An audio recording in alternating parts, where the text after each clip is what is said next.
بسم اللہ الرحمن الرحیم۔ السلام علیکم ورحمۃ اللہ وبرکاتہ۔ سونے اور جاگنے کی مسنون دعائیں۔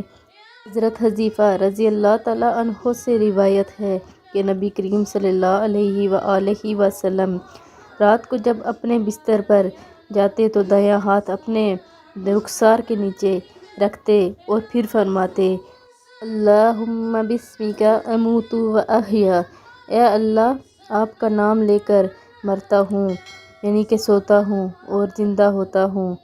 اور جب نیند سے بیدار ہوتے تو یہ فرماتے: الحمدللہ الذی احیانا بعد ما اماتنا والیہ النشور۔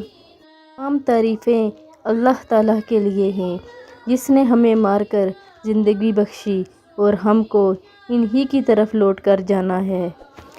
لوگوں نے اس حدیث مبارکہ کو آگے لازمی شیئر کرنا ہے، اور ابھی تک زینب ٹی وی کو سبسکرائب نہیں کیا تو سبسکرائب کریں۔ جزاک اللہ۔